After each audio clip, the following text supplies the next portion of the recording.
Welcome to this tutorial on using augmented reality for travel guides.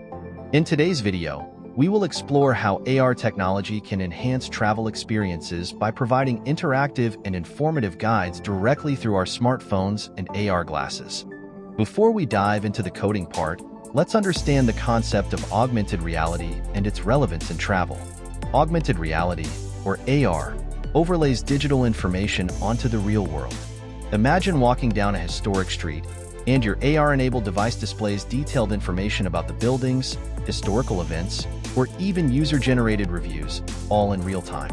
In this tutorial, we will be building an AR travel guide application using Java and AR Core SDK, which allows developers to create AR experiences on Android devices. We will cover the setup process, basic AR features, and how to implement different components of our travel guide. Let's start by setting up our development environment. Make sure you have the following tools installed: Android Studio, Java Development Kit, JDK, and AR Core SDK. You can download Android Studio from the official website and install it following the instructions provided for your operating system. Once Android Studio is installed, open it and start a new project.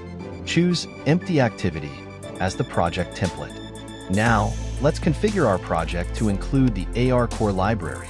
To do this, open the build.gradle file located in the app directory of your project and add the AR Core dependency. Next, we need to make some changes to the Android manifest file to ensure that our application can access the camera and utilize AR features. Open Android manifest.xml and add the following permissions. Now let's create a layout for our main activity. We will design a simple user interface where users can easily interact with the AR experience. Open the activity_main.xml file and write the following code. With the layout set up, let's now move on to the main activity class where we will implement the AR functionality. Start by creating a new Java class called mainActivity.java. Within this class, we will set up our AR session and implement the necessary methods for rendering the AR content.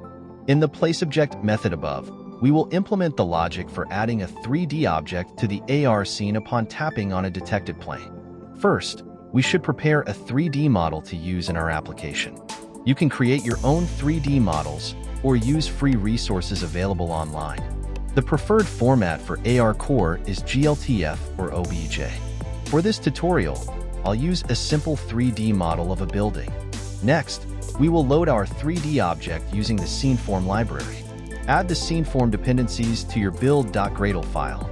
Now, we can update the placeObject method to load our 3D model and display it in the AR environment. Here's how to do it. Next, we will enhance our travel guide application by adding the ability to display contextual information about the AR object when it is tapped. For that, we will create a simple text view in the layout where we can display information about the selected object. Now let's implement the interaction logic. We'll modify our addNode to Scene method to set an on-touch listener on the anchor node, which will show the contextual information when tapped. Now that we have our AR objects interacting with users, let's improve our application's usability. Maybe we want users to navigate between different travel destinations.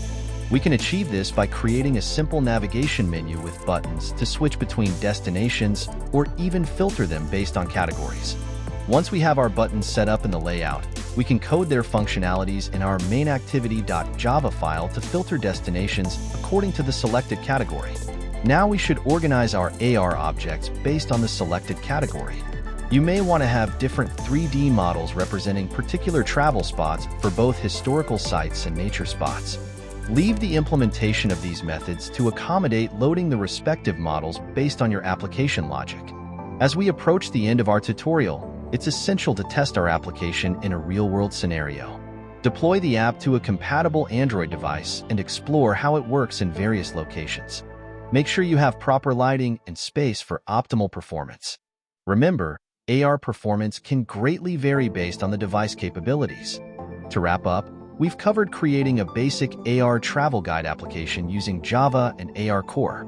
We explored how to set up our Android project, implement AR features, load and display 3D models, and enrich user interaction through contextual information and a navigation menu. This is just the beginning. The potential for augmented reality in travel apps is vast. You could add features like user-generated content, voice information about locations, or even create walking tours integrating more complex functionalities. Thank you for joining me today in this tutorial.